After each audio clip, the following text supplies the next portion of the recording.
ఓకేనండి. అమ్మావు నీ మనోడికి పెద్ద మనోడికి తల్లికి మందురం డబ్బులు పడ్డాయి. నిన్నే పడింది. ఎంత 15,000 కదా మామూలుగా వచ్చేది. 13,000 క్రియేట్ అయినాయి. అంటే 13,000 పడ్డాయి డబ్బులు. 2,000 వచ్చేసేమో స్కూల్కి ఏమన్నా లేని పక్షంలో పారిగోడ కాడ కానీ పెయింటింగ్ కానీ పిల్లలకి త్రాగునీటి కాడ అలాంటివి వేటికన్నా అవసరాలు ఉంటే స్కూలు శుభ్రం చేసుకోవడానికి. అంటే ఒక 500 మంది విద్యార్థులు అనుకో, 500 మంది మీద 2,000 2,000 లక్షలు అవుతాయి. అవన్నీ తీసుకుని స్కూల్ శుభ్రం చేసుకుంటారు అన్నమాట. అది దానికోసం. మిగతా 13,000 ఏమో అంటే ప్రైవేట్లో చదివించుకున్న వాళ్ళకి ఏమో ఉపయోగపడతాయి. దానికి కొంచెం ప్రైవేట్ చదివించుకోకుండా ఇలాగ గవర్నమెంట్ చదివించిన వాళ్ళు కూడా తల్లిదండ్రులకి ఏదో ఒకట ఉపయోగపడతాయి.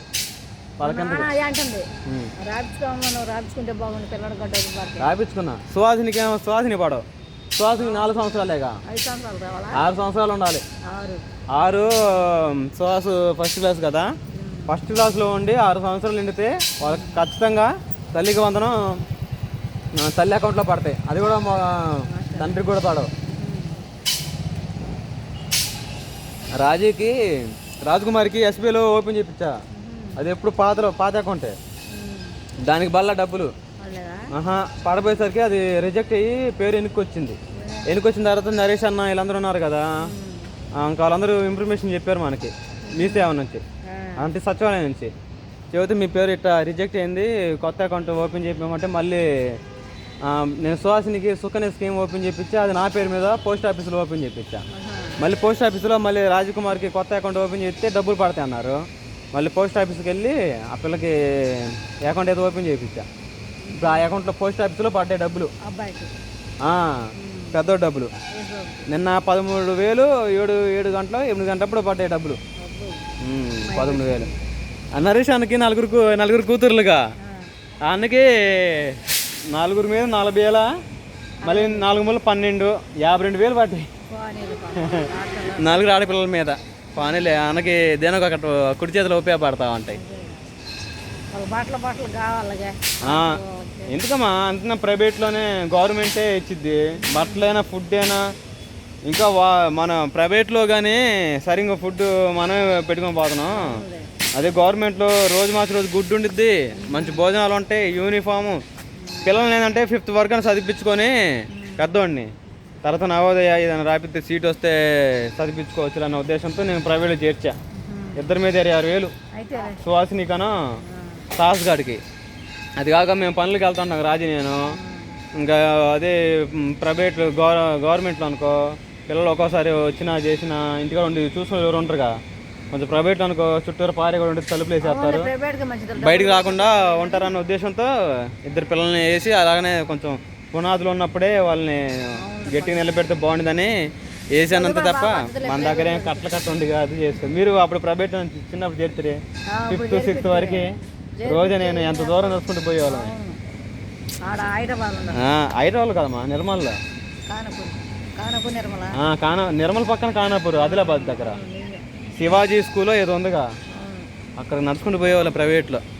మన సాహస్ బాబుకి యూనిఫామ్ కొన్నాగా, యూనిఫామ్ 2 మీద 5,000 అయినాయి. అదేనా 2 మీద 5,000 అయినాయి. తర్వాత బుక్స్ కొన్నా పిల్లలకు 2,000 అయినాయి. ఇవన్నీ కొనిపించిన తర్వాత నాకు చిన్నప్పుడు నాకు యూనిఫామ్ బుక్స్ అని కొనిపెడితే అలాంటి జ్ఞాపకాలు గుర్తొచ్చినాయి, స్వీట్ మెమరీస్ అన్నీ. నాకు అప్పుడు రాజుకి చెబుతున్నా, మా నాన్న కూడా చిన్నప్పుడు ఇలాంటివి కొనిపించాడమ్మా అన్నీ. నేనే కొన్ని వెనకాడుతున్నా కానీ మా నాన్న అన్ని బూట్లతో సహా మొత్తం కొనిపించిండు. టై అని బెల్ట్ అని అన్నీ అని చెప్పుకుంటా రాజుతో ఉన్నమాట. మన సబ్స్క్రైబర్లు అడుగుతున్నారు తల్లికి వందనం డబ్బులు పడ్డాయా అని. అందుకని చెప్పేసి ఇన్ఫర్మేషన్ చెప్పడానికి చెప్పాను. ఆ డబ్బులు రేపు స్కూల్కి వెళ్ళి కట్టి రావాలి. ఆ 13,000 మళ్ళీ మన కింద ఉంటే ఖర్చు అయిపోతాయి. 13,000 పడ్డాయి రాత్రి పడ్డాయి. అదే నేను ఫోన్ చేద్దాం అనుకుంటాను, నేను మర్చిపోయినా. పడ్డాయి, రేపు పోయి కట్టి వస్తాం. అయ్యే డబ్బులు కట్టి మళ్ళీ ఇంకా ఎక్స్ట్రా ఉండేగా, అవి మళ్ళీ జనవరిలో ఖర్చు 13,000 సంపాదించాడు నరేష్ అన్నకి. 52,000 అంత పడ్డాయి. అవును, మరి 4 ఆడపిల్లలు కదా, ఎంతమంది అన్నే మొన్న రిజెక్ట్ అయిందని ఒకసారి. పేరు మంది యాక్టివ్ లేదు. అరే పేరు యాక్టివ్ లేదు, పేరు ఎన్నికి వచ్చింది, ఆ ఎస్బీలో ఎత్తే రిజెక్ట్ అయింది. మళ్ళీ పోస్ట్ ఆఫీసులో అకౌంట్ ఓపెన్ చేయించా నరేష్ గారు వారం ముందే. వాడు నరేష్ గారు అన్ని చెబుతాడు. ఇంకా ఎమ్మని ఓపెన్ చేసి పడతాడే తమ్ముడు పడతాడు అన్నాడు, పడ్డాయి నేను అడగల్లా. వాతావరణం చాలా చల్లగా ఉందండి. ఈ వాతావరణానికి మీకు తెలుసుగా మేము నాన్ వెజ్ ప్రియులని. ఏది లేదండి, నాన్న చికెన్ తీసుకొచ్చాడు, కొడుకులు వచ్చామని చెప్పేసి. అంటే మా వాడు నేను దేని పని మీద వచ్చామంటే కొంచెం మొబైల్ గురించి వచ్చాము. ఫోను నాది కొత్త ఫోన్ తీసుకున్నా కదా, ఆ ఫోన్కి మధ్యలో చిన్న బ్లింక్ లాగా అవుతుంది లైటు. అందుకని చెప్పేసి సర్వీస్ సెంటర్ కాడికి వచ్చాను, దాని ప్రాబ్లం ఏందో కనుక్కోవడానికి. అది అంతా సాల్వ్ అయిపోయింది. ఇప్పుడు ఈ సెల్లోని వీడియో తీస్తుంది, క్లారిటీ చాలా బాగుంది కదా. చూడండి మేఘాలు అచ్చం మన కంటికి ఎలా కనపడతాయో న్యాచురల్గా అట్నే కనపడతా ఉన్నాయి. చుట్టూరా బిల్డింగ్స్, విజయవాడ లొకేషన్ అంతా అదిరిపోయింది. ఒకప్పుడు విజయవాడలో మేము ఫ్యామిలీతో చేసుకుంటే ఎంత హ్యాపీగా ఉండేవాళ్ళమి. కానీ ఇంకా పిల్లల చదువుల కోసం అని చెప్పేసి అన్నీ అనుకొని ఇంటికాడ ఉండి స్కూల్కి పంపించుకుంటా ఇంటి దగ్గరే కూలి నాలుగు పనికి వ్యవసాయం పనులకి వెళ్తా ఉన్నమాట. నాన్నలు వచ్చేసి ఇక్కడే స్థిరపడ్డారు. తర్వాత వచ్చేసి ఇంకా ఆ ఉద్దేశాన ఫోన్ చూపించుకొని అమ్మ నాన్న దగ్గరికి వచ్చాను. ఇంకా మేము వచ్చి కూడా ఎంత అవుతుంది టైము, 3-4 గంటలు ఇప్పుడు వచ్చాం. ఉదయం 10 గంటలకు బయలుదేరితే అంటే 2 గంటల దాకా ఫోన్ కాడే సరిపోయింది. రాగానే ప్రశాంతంగా మా నాన్న భోజనం వండాడు ఆయన చేతుల మీదగానే. అంటే అన్నమే వండాడు, మిగతా కర్రీస్ ఇవన్నీ బయట తెచ్చుకొని భోజనం చేసేసి కాసేపు అలా ఉన్నాం.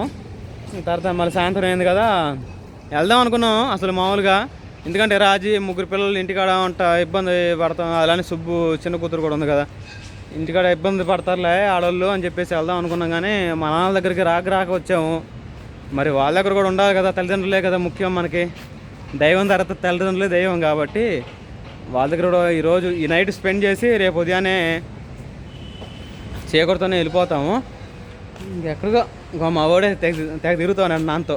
నేనే అమ్మతో ఆ మాట ఈ మాట మాట్లాడుకుంటా జాగ్రత్త చేసుకున్నానా, రూపాయి కోడి పెట్టుకోకండి, ఖర్చులు ఎక్కువ పెంచుకోకండి. అంటే మన రాజీకి మిషన్ కొన్నా కదా, అంటే అలాంటి డబ్బులు ఖర్చు పెట్టుకుంటున్నావు కదా, ఉపయోగం ఉంటేనే ఖర్చు పెట్టుకోవాలి, అత్త లేదని చెప్పేసి తల్లిగా జాగ్రత్త చెబుతుంది. మనకు తెలిసిన ఒకవేళ మనకి ఎంత తెలిసినా కూడా మనకంటే పెద్దవాళ్ళు చెప్పారంటే వాళ్ళకి కొడితే వాళ్ళ పెద్దవాళ్ళకి ఏంటంటే ఒక సాటిస్ఫాక్షన్ ఇద్దమాట. నేను చెప్తే విన్నారు, అలాంటి ఒక ప్రౌడ్గా ఉంటుంది వాళ్ళకి. ఆ ఉద్దేశాన మా అమ్మ మా నాన్న చెప్పిన ఏ విషయమైనా తీసుకుంటా చర్యలోకి, ఓకేనా. ఈ మా అమ్మ వాళ్ళు ఉండే ఇల్లు అవతల ఈ మొత్తం 4 రూములు, బెడ్రూము హాలు 2 గదులు ఉండేది. అదే అండి మ్యాటర్. మరి ఇంతకీ మీకు తల్లిగా వందన అకౌంట్లో డబ్బులు పడ్డాయా, ఎంతమంది పడ్డాయో కామెంట్ సెక్షన్లో చెప్పండి, సరేనా. మీ అందరికీ బాయ్ అండి. మరి సరికొత్త వీడియోతో కలుద్దాం. ఈ చిన్న వీడియో మీకు నచ్చినట్లయితే ప్లీజ్ లైక్ సబ్స్క్రైబ్ చేయండి. బాయ్.